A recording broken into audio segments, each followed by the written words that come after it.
Hello Patriots, praying citizens, and truth seekers. Today is Sunday, April 21st. It's Easter Sunday, Resurrection Sunday, however you prefer to name the day. I hope you had a great day, remembering what Jesus Christ did for us on the cross, and that He conquered death, hell, and the grave, and He is victorious, and because He is, so are we. And that's a reason to celebrate. So, our president tweeted this strange tweet this morning, which had the media buzzing, and it is in reference to these massive attacks in Sri Lanka that killed at least 207 people and injured hundreds more. But here's what the president said, and this was at 3:48 this morning. Heartfelt condolences from the people of the United States to the people of Sri Lanka on the horrible terrorist attacks on churches and hotels that have killed at least 138 million people and badly injured 600 more. We stand ready to help. 20 minutes later, that tweet went down, and he replaced it with this tweet. 138 people have been killed in Sri Lanka, with more than 600 badly injured in a terrorist attack on churches and hotels. The United States offers heartfelt condolences to the great people of Sri Lanka. We stand ready to help. All right, so why did he do this? Why did he cause such a stir? Well, obviously, he wanted us to take a look at 138 million. Perhaps he also wanted us to notice the number 600, which he's the only one coming up with 600 people badly injured, and perhaps 348 being the other number. So in this video, I'm going to give you some options of what these things could mean, and I'm going to leave the deciding up to you. Please put your comments in the comments section, and remember, do your own research. I'm just one girl with a computer looking things up. I can make mistakes, I can get things wrong, and I appreciate all of you who have patience. And if you have something to add, add it. Just please keep the language clean, and let's be nice to each other. All right, so let's move through this. Let's start with some of the details. We had 8 suicide bombs that exploded simultaneously in all these different locations. We had at least 200 people or more that were killed, 11 or more foreigners, including 2 Americans, 450 wounded, and then there was a 9th explosion 2 hours later that killed 2 more people. Again, we asked the question, Sri Lanka is 7% Christian. These were Muslims attacking Christians. Where's the outcry? We had this nonstop media circus after the terrible attack in New Zealand on those mosques. Where's the outrage here? Well, we're not seeing too much of it. Some people have said the president tweeted the way he did in order to call attention to this. I think there's more to it. I wanted to also add this. The wave of bombings came after the Sri Lanka police chief issued a nationwide alert 10 days ago that said suicide bombers were planning to attack prominent churches. And there were multiple reports on this, including this one from an imam. His name is Muhammad Tawhidi. He said the terrorist behind one of the bombings in Sri Lanka was an Islamist extremist imam and preacher, and then he gives the name. And this person had many lectures online and on YouTube, and makes you wonder why YouTube never banned him for his terrorist ideology. Yet yours truly continually gets my video, every single one of my videos gets censored. You see it, you might see a couple commercials if you're one of the first people to watch the videos, and then their little algorithms catch up and the videos get censored. And I don't care about the ads, but here's what happens. If YouTube's not making money, if I'm not making money, or if a YouTube creator is not making money off of a video, it means YouTube isn't making money off the video. So of course, they promote the videos that have ads on them. They get passed around quicker with the algorithms and offered to more people. And there's a huge, the videos that are monetized get about 2 to 3 times as many views as the ones that are not. So I couldn't care less about the money. It's so little it would make you laugh. But the deal is that YouTube is a huge censorship organization. All right, so moving through this, I also wanted to tell you this. I've got to get rid of this, about a Muslim who shot up a Munich church with fireworks during Easter prayers, and 24 people were injured. Again, are you hearing about this? No, of course not. It doesn't play to the narrative. And then one more thing I want to show you before we move through to some of the answers to 138 million is this. Now notice, this was late this afternoon, Sunday afternoon, hours and hours after the blasts in Sri Lanka. And the headline says, hundreds hurt as blasts hit Sri Lanka churches and hotels. How about hundreds dead? This is from the Daily Mail. And it's really bad reporting, and you know, these people are going to do themselves in with their own terrible reporting and censorship of truth. All right, so 138 million, what was that about? What was the president trying to tell us? So I did some searching. I came up with this. This is organdonor.gov. More than 138 million Americans are registered as organ, eye, and tissue donors. This was a really quick video. I'm not going to show you the whole thing, but we all know what happens with organ donations, and it is a front operation for other things. Yes, there's good that comes out of it, but there's also a lot of really bad stuff. Do some research if you doubt me, and you will notice this heart is reminiscent of a PEDO logo, and it's very interesting that it was the only thing that was really splashy and prominent in this video.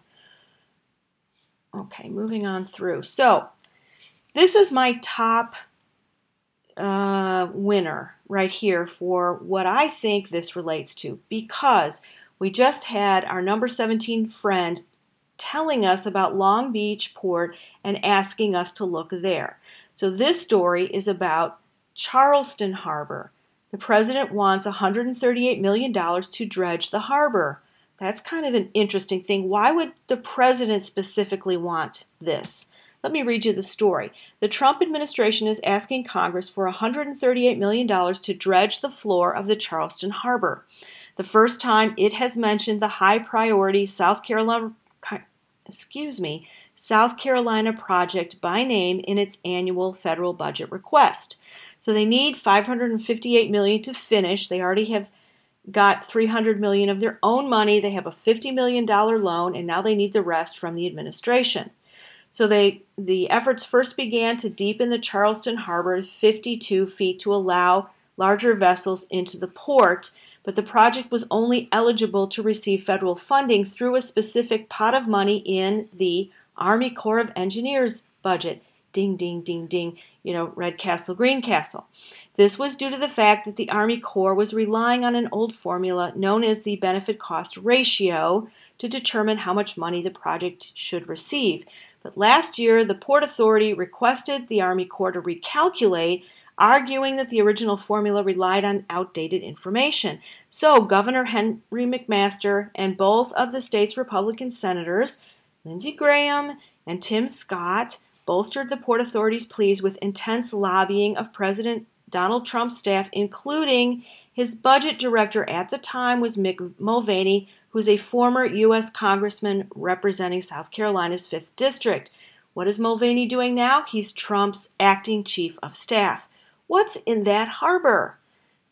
Is it just about dredging the harbor to let the bigger ships in? And, you know, is there something else going on there? I think we just are going to have to wait and see what happens.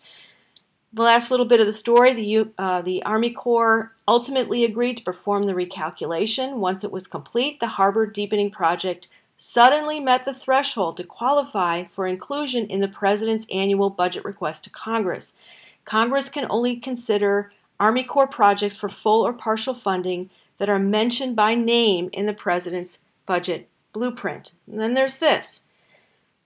We had just a few days ago a truck driver injured after a truck explosion in this port in Charleston. So a mechanical vendor truck driver was driving a Ryder truck.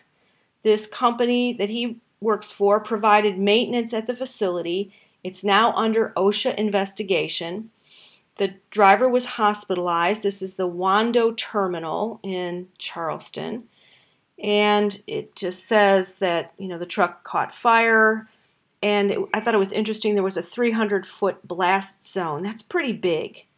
And the guy was in the hospital. What happened? So again, it's another weird thing with this port. All right, so I did the gematria thing. I'm just sort of poking my big toe in the water to kind of test it out. I'm not a gematria person, but I thought I would run the numbers and see what happened.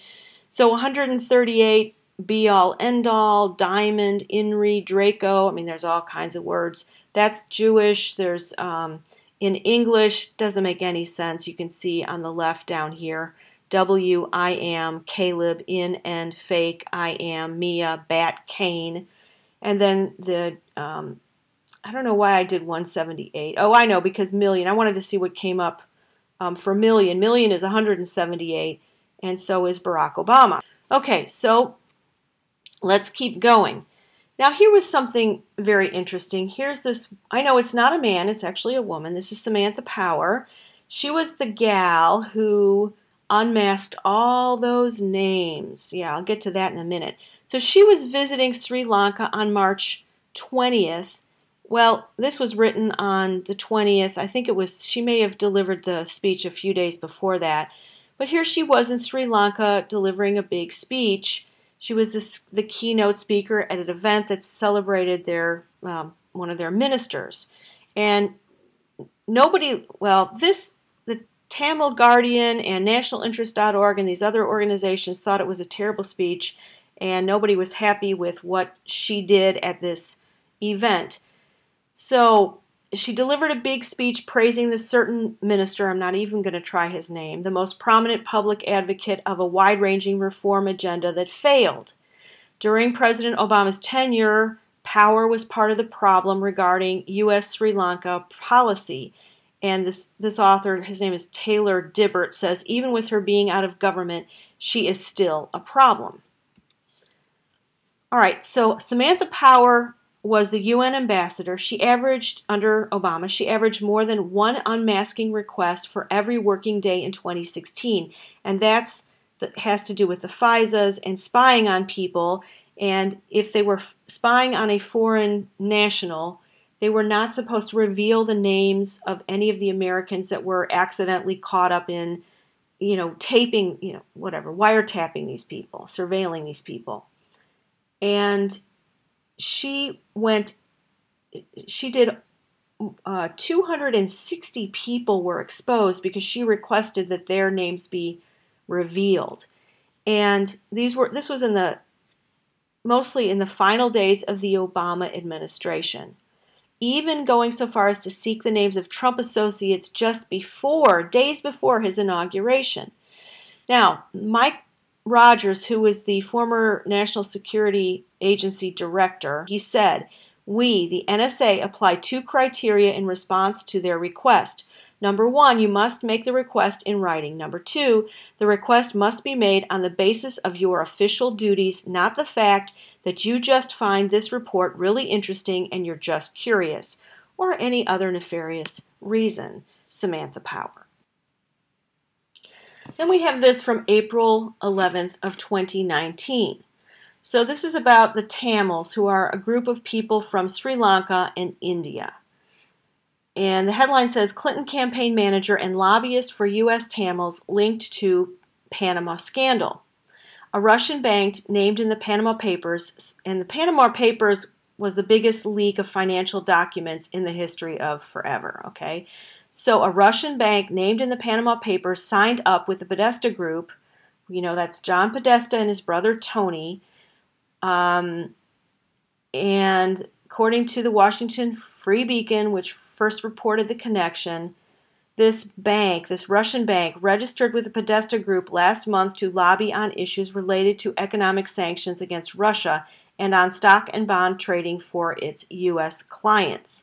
The Podesta Group has represented the Tamil American Peace Initiative since 2010 and has been paid $360,000 in lobbying fees over the years, while claiming to work for peace and reconciliation. And this report notes that John Podesta is seen as the most powerful unelected Democrat and could be tapped for the position of Secretary of State in a Hillary Clinton administration. Thank God, that's another reason to be so grateful every morning. She's not in the White House and he's not acting as Secretary of State. So this was the older article. It's a recirculation of this article from the Daily Caller in 2016, and it involves Clinton's BFF Sidney Blumenthal, the Podesta Group, a Georgian billionaire, and the Panama Papers and another company, and it's all very shady. And who knows, that this stuff could get caught up in something else that's being investigated. All right, so here's another 138 million. This is dollars. The headline is from today. Arab League pledges $100 million a month to budget-stricken Palestinians. Why are they budget-stricken? Well, in February, Israel announced that it would withhold $138 million in monthly payments to the Palestinian Authority to offset their payments to Palestinians jailed by Israel for terrorism and violence and to the families of dead terrorists. See, the Palestinian Authority actually gives reward money to the families of dead terrorists, those people who blow themselves up. Well, the families receive millions of dollars to offset the pain and suffering of losing a loved one who blew himself or herself up. The Palestinians have protested the law, refusing to receive any of the taxes Israel gathers for them on a monthly basis, as long as the Jewish state does not transfer them their full amount. So here's this 138 million, this time in dollars. Okay, now this was on the boards. This is a little above my pay grade, not much of a digger, mostly a lurker. Playing with 138 million. Mercury is 138 million miles away. Mercury Systems, Inc. New product, artificial intelligence for military applications. Others include smart weapons. Just acquired the Athena Group. And the person says, pretty thin and may or may not be relevant, but the military AI got my attention. Could be worth a deeper look by a better digger. All right, and then there's 10 U.S. Code 138, which just provides for the fact that there are 13 Assistant Secretaries of Defense. Again, another just 138. We've got to keep looking, right? So we go back to the our posts from our friend, our number 17. Post 138 is about Rothschild-controlled and owned banks. And what's on the list? The Sri Lanka Central Bank of Sri Lanka. And then 600, remember that's the inflated number that the president used of those injured. And this post just says, future proofs past, news unlocks map. All right, keep going, there's more. So then we have this court case, which is US 348, which relates back to the timestamp of the president's initial tweet. If two or more persons conspire either to commit any offense against the U.S. or to defraud the U.S. in any manner for any purpose, and one or more of such parties do any act to effect the object of the conspiracy, all the parties to such conspiracy shall be liable to a penalty of not less than $1,000 and not more than $10,000, and to imprisonment not more than 2 years. Okay, that may, who knows? And then post 348, again related to the timestamp, Chan board compromised. So that's neither here nor there, but that was something I thought I'd put out there. Okay, then just to wrap things up. So those were your options. Again, I'm going for the Charleston port, $138 million. It had to be in the president's budget, and it was called out by name, so I'm going to keep my eyes on that one, and I'll let you know if I hear anything else. And hey, if you're watching this video and it's 3 days from now, we may know. We may have a whole different option, but I wanted to just give you guys something to think about. So now here's this tweet by Joe M. And it's kind of tiny, I know, but this is the James Comey tweet. So many answers, and there were these 3 little saplings growing. Someone said this could be 3 evergreens, and we know that Hillary's I was going to say her social security name. No. Her Secret Service name was Evergreen, so I don't know. If that has anything to do with it, maybe she's at Gitmo. And then Joe M. says 3 saplings, 3 churches, Sri Lanka. And I did not find a number for how many churches were attacked, but that could be absolutely what it was. All right, that's it for this one, guys. I just want to remind you that Jesus is risen. He's not here in the tomb. The stone was rolled away. The tomb was empty. Peter stuck his head in there. He didn't see anything. And he was told that Jesus is not here. He is risen. And Peter wandered away questioning and wondering.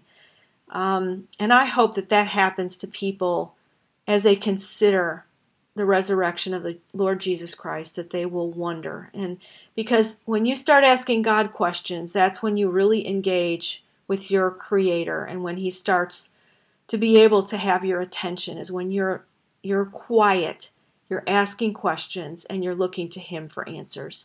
Father, thank you for this great audience. Whether we're 5 or we're 5,000 or we're 50,000, we are a mighty army. We are led by the Holy Spirit, and we are waiting for you to give us some answers and to send us where we should go. Thank you, Father, for sharing your Son with us, for being willing to part with him so that he could come here and teach us some stuff. We're so grateful, Jesus, for what you did. There are no words. There's just silence. Thank you for the way that you are going to lead us tomorrow, and that we can sit back and just be led and not have to worry. But we know that you will never leave us or forsake us, and that everything we need to know, you are willing and able and ready to answer. Thank you all so much, and I will see you next time.